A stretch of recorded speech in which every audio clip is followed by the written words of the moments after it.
आज हम एक बड़ी ही प्यारी कहानी की परतों को खोलने जा रहे हैं। नाम है लेनी शेर की गर्जना। हाँ, लेनी की कहानी। ये कहानी है लेनी नाम के एक मतलब नन्हे शेर की। यस। उसका अयाल तो खूब रोएदार है, जी। बिल भी अच्छा है, पर उसके साथ एक मुश्किल है। क्या मुश्किल? वो दहाड़ नहीं सकता। अच्छा। हाँ, जब भी वो कोशिश करता है ना, गले से बस एक पतली सी आवाज निकलती है, मीप। मीप, शेर और मीप। हाँ, मीप। तो जाहिर है जब बाकी शेर सुबह शान से दहाड़ते हैं तो लेनी को बहुत बुरा लगता है। वो एकदम मतलब अकेला महसूस करता है। तो आज हम सिर्फ कहानी नहीं सुनेंगे, बल्कि इसके गहरे मतलबों में उतरेंगे। हाँ। जैसे अपनी आवाज खोजना, आत्मविश्वास जगाना, इस सब के बारे में। बिल्कुल। और ये कहानी ना भले ही बच्चों की लगे, पर इसमें बड़े मुद्दे छुपे हैं, जैसे आत्मसंदेह से जूझना, मदद मांगने के अलग अलग तरीके, हाँ। और सबसे बढ़कर वो जो अंदरूनी यकीन होता है ना, उसकी ताकत। ये सिर्फ दहाड़ना सीखने की बात नहीं है। सही। ये अपनी असली पहचान, अपनी क्षमता को पहचानने की यात्रा है। चलिए इसी यात्रा के पड़ावों को और करीब से देखते हैं। ठीक है। तो लेनी निकल पड़ता है अपनी दहाड़ की तलाश में। हाँ। रास्ते में उसे अलग अलग जानवर मिलते हैं सलाह देने वाले। सबसे पहले ज़ारा ज़ेब्रा। अच्छा, ज़ेब्रा। वो क्या कहती है? वो कहती है अपने पंजे जमीन पर जोर से मारो। पंजे मारो। ठीक है। ठीक है। लेनी कोशिश करता है पूरी ताकत से, थप थप, मगर नतीजा वही मीप। वही मीप। यहाँ एक दिलचस्प पैटर्न शुरू होता है। देखिए, लेनी बाहरी तरीकों से हल ढूंढ रहा है, मतलब दूसरों की नकल करके। हाँ, नकल करके।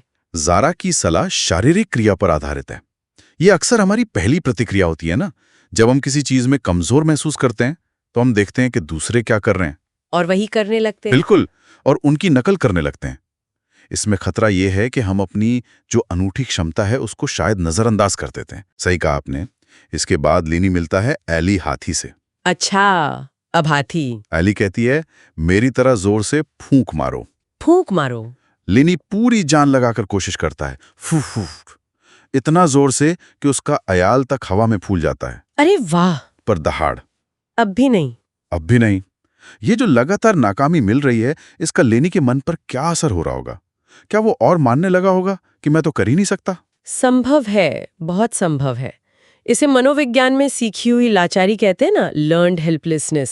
अच्छा, हाँ। जब बार बार कोशिश करने पर भी नतीजा नहीं मिलता, खासकर बाहरी तरीकों से, तो इंसान या जानवर ये मानने लगता है कि वो कुछ बदल ही नहीं सकता। एली की सलाह भी एक बाहरी क्रिया ही थी। ये दोनों कोशिशें, पंजे मारना और फूंक मारना, ये दिखाती हैं कि सिर्फ शारीरिक नकल काफी नहीं है। सही बात है। लेकिन ये विफलताएं भी बेकार नहीं है। ये लेनी को शायद ये समझने में मदद कर रही हैं कि जवाब वो कहीं और खोजना होगा, बाहर नहीं, अंदर। हाँ, शायद अंदर। और फिर कहानी में एक अहम मोड़ आता है। लेनी मिलता है जीना जिराफ से। जिराफ, उसकी सलाह क्या थी? जीना की सलाह एकदम अलग है। वो कहती है कभी कभी तुम्हें बस ये मानना होता है कि वो यानी दहाड़ तुम्हारे अंदर ही है। ये हुई ना बात। ये सलाह कुछ करने के बजाय कुछ मानने पर जोर देती है। ये बदलाव कितना महत्वपूर्ण है? ये बेहद महत्वपूर्ण है। देखिए, जीना की सलाह लेनी का ध्यान बाहरी क्रियाओं से हटाकर अंदरूनी विश्वास पर लाती है, जिसे हम आत्म प्रभावकारिता या सेल्फ एफिकेसी कह सकते हैं। Self efficacy. हाँ, ये सोचना कि मैं कर सकता हूँ, ये अक्सर कैसे करना है से ज्यादा ताकतवर साबित होता है। हो सकता है ज़ारा और एली की कोशिशों ने लेनी को थका दिया हो, उसे एहसास दिलाया हो कि बाहरी नकल काम नहीं कर रही। शायद इसलिए वो अब कुछ और सुनने को तैयार था। बिल्कुल।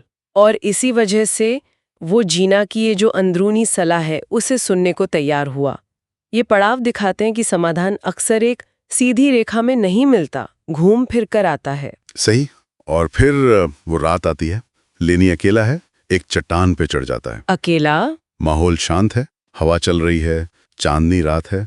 वो एक गहरी सांस लेता है। उसे सीने में कुछ महसूस होता है। वो मुंह खोलता है और रो रर।